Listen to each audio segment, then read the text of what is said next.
Est-ce que tu n'aimes pas te sentir vulnérable? Avec la blessure de trahison, c'est vraiment caractéristique. Comme tu es quelqu'un qui a beaucoup d'ego, qui aime paraître fort, courageux, qui tient à sa réputation, tout ce qui ne te met pas en valeur, vraiment, c'est pas quelque chose qui te met à l'aise. Donc tu vas détester te confier. Tu n'aimes pas parler de tes peurs, de tes faiblesses, te sentir vulnérable. Et en fait, tu penses que si tu te confies à quelqu'un, un jour, il va pouvoir prendre tout ça, bam, et te les rejeter à la tête. Et là, blessure de trahison, oh mon Dieu, qu'est-ce que tu as fait? Donc voilà, donc en fait, c'est pas quelque chose que tu fais de base, tu vas le faire vraiment avec les personnes avec qui tu te sens extrêmement proche, mais tous les autres, tu gardes une certaine distance pour conserver voilà, cette image vraiment de force et surtout pas parler de tes faiblesses, ouvrir ton cœur et finalement montrer que tu es un humain comme les autres. Donc, tu n'aimes pas te confier, tu n'aimes pas confier des secrets. Par contre, en général, tu es quelqu'un qui garde très mal les secrets. Comme tu es content en fait qu'on soit confié à toi, que tu te sens valorisé par le fait d'être dans la confidence, et ben en fait, tu vas le répéter. Tu as aussi énormément de variations d'humeur, c'est-à-dire que tu peux passer de l'amour à la haine en une fraction de seconde, il y a une petite contrariété, et là t'imposes. C'est un peu, tu vois, en mode dragon. Tu étais en mode câlinou, bisous, et d'un seul coup, ton conjoint, ta conjointe te dit un mini truc, mode dragon, tu fais la gueule, tu pars, tu hurles, tu claques des portes, enfin bon, tout le monde est tendu, un nœud à l'estomac parce que tu dégages une énergie qui est absolument atroce. Et qu'il faut composer avec ça. Mais voilà, on en a tous un autour de nous. Voilà, c'est assez compliqué pour les autres en général. Et tu es aussi une personne qui n'est jamais dans le moment présent. Tu es constamment en train de projeter le futur. Par exemple, tu peux, quand tu travailles, tu projettes tes vacances, et quand tu es en vacances, tu projettes le retour au travail. Et en fait, tu n'es jamais dans le moment présent, à profiter des petits bonheurs simples de la vie, à te poser et voilà, à vouloir vraiment échanger avec les autres et profiter de l'instant présent.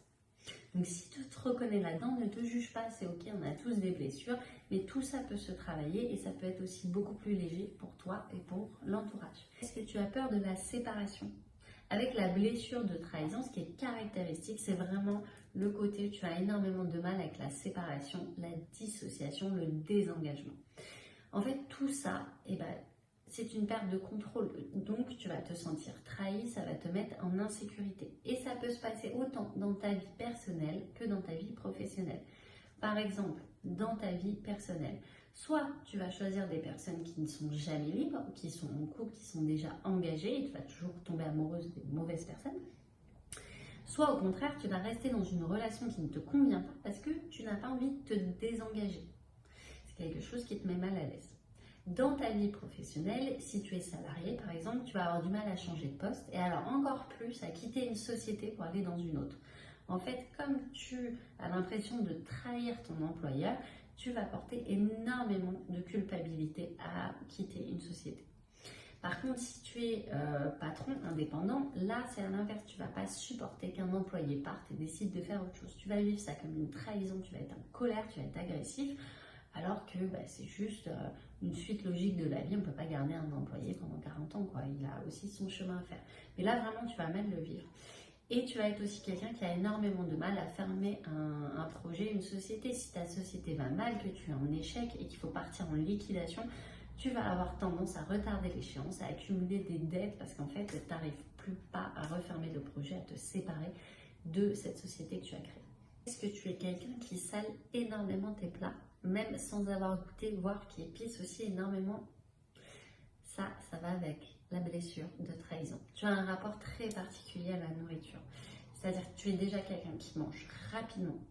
Tu peux complètement oublier de te nourrir si tu es occupé. Par contre, si tu as décidé de faire un super repas, ça va être gargantuesque. Tu vas profiter, tu vas apprécier, tu vas même trop manger. Parfois, il y avoir un trop plein. Bref, c'est un petit peu excessif. Et donc, tu sales énormément, même sans goûter, et tu épices énormément tous tes plats.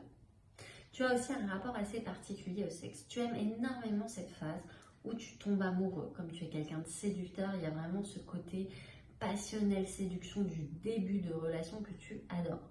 Tu aimes aussi beaucoup le sexe quand ça vient de toi. Si ton partenaire se refuse à toi, la trahison extrême, mais en fait, comme tu aimes contrôler quand ça vient de toi, tu gardes le contrôle. Par contre, à l'inverse, tu as aussi l'impression que c'est que si tu lâches trop prise pendant le rapport amoureux, l'autre va pouvoir prendre le contrôle et du coup faire un peu ce qu'il veut. Et là, c'est quelque chose qui peut t'insécuriser. Tu fais aussi partie de ceux qui ont le plus envie de tromper. Alors ça peut être que en pensée, mais ça peut être aussi en acte. Tu es quelqu'un voilà, qui a tendance à tromper ton partenaire. Et par contre, à l'inverse, si ton partenaire te trompe, là, c'est trahison extrême. Donc si tu te reconnais là-dedans, c'est pas un jugement, c'est juste pour te dire que tout ça fait partie de la blessure de trahison. Et que ça se travaille. Il faut libérer énergétiquement, travailler sur ses comportements, mais tu peux changer tout ça pour que ce soit plus léger et que tu t'autorises vraiment à ce que le contrôle soit partagé entre toutes les personnes de ta vie. En fait, tu n'as pas à toujours garder ce contrôle et c'est pas parce qu'un autre a à un moment donné le contrôle qu'il va te manipuler vers ce qu'il veut de toi. Non, en fait, le couple, c'est un compromis. Donc voilà, donc il n'y a pas un qui doit être au-dessus de l'autre. Et voilà, le côté tromperie aussi. Si tu as tendance soit à attirer les personnes qui te trompent, soit à tromper tes partenaires, il y a un moment, ça se conscientise aussi, c'est-à-dire que ça, c'est pas un comportement qui est normal, entre guillemets. Donc si tu as aussi envie de changer ça, parce que ça complique ta vie personnelle, je t'invite à venir le travailler. Réserve un soin énergétique avec libération des morts émotionnelles, tu as le lien ci-dessous. Et j'espère que cette vidéo t'a plu, tu peux mettre un petit pouce, un petit like, et je te dis à la semaine prochaine. Belle semaine, à bientôt.